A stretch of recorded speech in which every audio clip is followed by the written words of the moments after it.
Sir আমি ছুটিটা কাটিয়ে চলে আসবো, আপনি কোনো চিন্তা করবেন না। ঠিক আছে স্যার। ম্যাডাম চুপ, কথা বলবেন না। আপনার স্বামী আপনাকে ধোকা দিচ্ছে। আপনার স্বামী এদিন দিয়েই যাবে গার্লফ্রেন্ড নিয়ে এবং এই বাসার ভিতর ঢুকবে, আপনি দেখবেন খালি। জানে মা, তোমার বাসার কত দূর? এই তো সামনে আমার বাসাটা, চলো। চলো বেবি।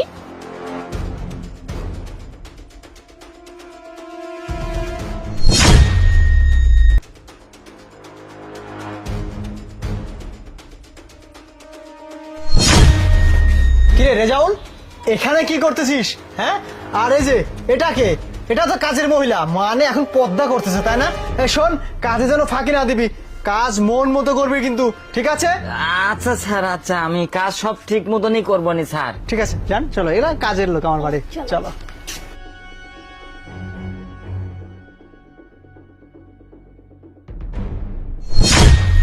হ্যাঁ রেজাউল, তুই তো ঠিকই বলছিস, আমার স্বামী তো সত্যি সত্যি একটা অন্য মেয়েকে নিয়ে বাসার মধ্যে ঢুকছে। তোকে অনেক ধন্যবাদ, তুই আমাকে আজকে সত্যিটা জানালি। আর বাকি হিসাবটা আমি করে নিচ্ছি। আজকে আমি অফিসে যাব না, তারপর ওদেরকে আমি দেখতেছি কি করা যায়। রেজাউল, এটা আমাকে দে, এটা আমার কাজে লাগবে। আচ্ছা ম্যাডাম।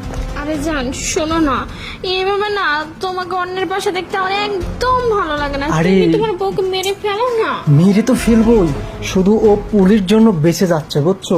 ওকে মারতে হলে দুজনের একটা মাস্টার প্ল্যান সাজাতে হবে, তারপরে ওকে মেরে ফেলবো। বোঝো না, আইনের লোক, ওকে তো আর যেমন তেমন ভাবে মারা যাবে না। একটু বুদ্ধি আর মাথা খাটিয়ে ওকে দুনিয়া থেকে অন্ধকার করে দেবো, বুঝতে পেরেছো? বাসা পুরো ফাঁকা, চিন্তা নেই, শুধু তুমি আর আমি এখন আনন্দে হবে। কি বেবি? তাড়াতাড়ি কিন্তু করবে। ঠিক আছে। এখন আবার কি আসলো? এই কাজের মহিলা, তুই এই জায়গায় কি করতেছিস? হ্যাঁ, তুই রুমে ঢোকার আগে আমার পারমিশন নিয়েছিস? হ্যাঁ, এই ছোট লোকের বাচ্চা, বেরো বেরো বলছি। দেখ, আমি আমার গার্লফ্রেন্ডের সাথে সুন্দর একটা মুহূর্ত কাটাচ্ছি, এই সময় ডিস্টার্ব করলে না তোকে একদম এখানে নিয়ে এসে খুঁচে মেরে ফেলবো, যা বলছি।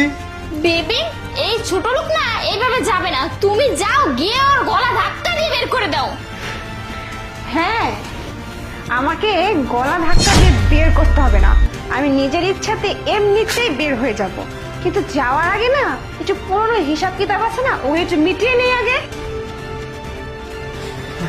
কি ভূত দেখলে নাকি আমাকে দেখে? তুমি কখন ও আশা করুনি আমি আসবো, তাই না? মানে আনএক্সপেক্টেড মানে ওই জায়গায় তুমি